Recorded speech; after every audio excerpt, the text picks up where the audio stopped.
Hi everyone, I'm presenting my Breastfeeding QI project for my Nutrition Through the Lifespan class.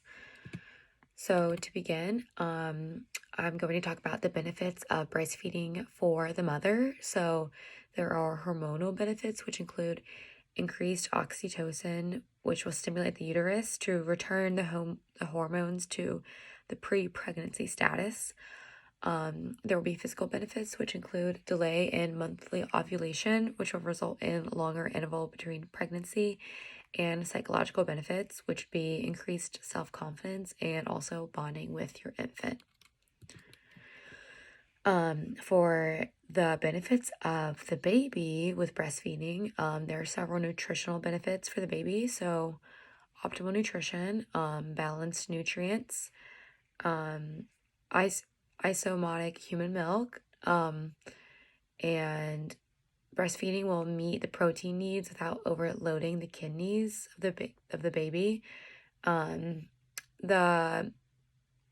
milk from the mother contains soft, easily digestible curd, and also the perfect amount of lipids, and enhanced availability of minerals. Some other benefits for the baby, there are immunological benefits. So with their immune system, there is lower infant mortality, fewer acute illnesses, and reductions in chronic illnesses, reduced risk of allergies and asthmatic disease as well. For the baby, the weight, they're typically leaner at a year. There are cognitive benefits as well, increased cognitive ability, and also reduction of infant pain from the mother's milk. And also, usually there's decreased need for medical care and lower medical costs when you use milk that your body naturally makes. And so the rates in America for breastfeeding initiation and duration, 83.2% of Americans in 2019 have breastfed at least once. For the mothers that have been breastfeeding at 6 months, it is 55.8% in the US. And then for mothers who have been breastfeeding for 12 months, that is 35.9%. Comparing that to Alabama's statistics, for those who have ever breastfed, it was 71.1%. For those who have breastfed up until 6 months, it was 37.7%. And then those for who breastfed to 12 months was 23.7%. So with all those numbers, the whole point is that Alabama's breastfeeding rates, all three of those I mentioned, were about 10 to 12% lower than the national average breastfeeding rates. And potential reasoning because of this, I would think would be because there might be less access to healthcare for individuals in Alabama, less awareness of the benefits of breastfeeding in Alabama, lower socioeconomic status in Alabama compared to the national average, and then more mothers who are with at-risk health.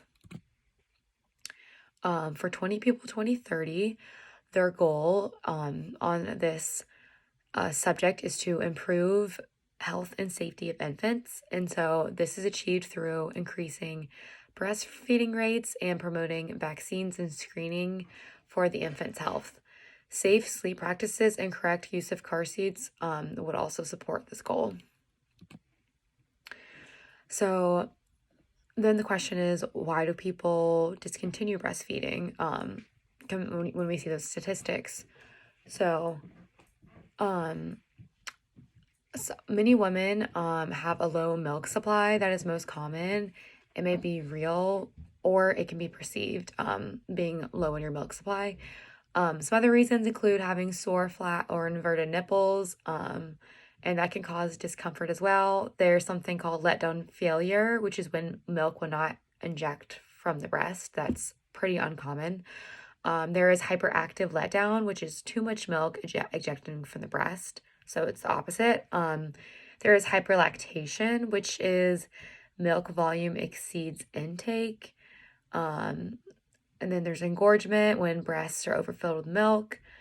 Something called a plug duct, which is localized blockage of milk resulting from milk stasis, and then metastasis, which is inflammation of the breast. So these are, some are more common than others, but this is pretty much just like the main reasons that physical difficulty that mothers run into and choose to discontinue breastfeeding.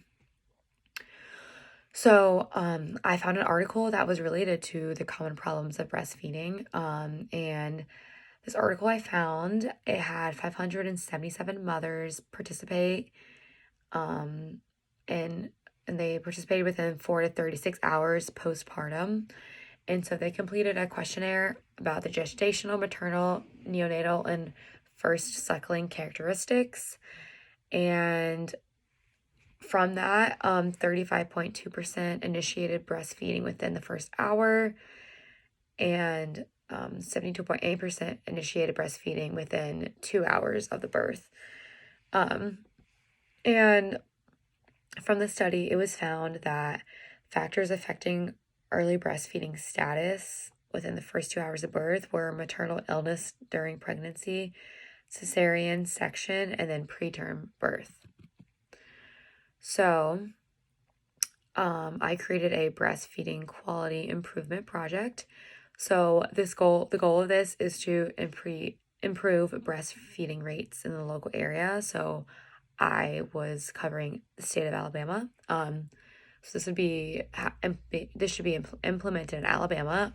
The steps would be to educate the population about breastfeeding benefits for mother and child by contacting 15 local pregnancy clinics and having them put up posters and brochures, along with informational meetings led by a local dietitian, if there's a dietitian located at 15 of those clinics.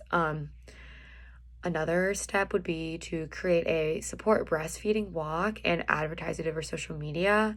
And that would also be a great way to give away informational brochures, and another great opportunity to educate. I think this way would, with today's day and age, doing some kind of interactive thing and then also posting on social media would grab a lot of attention.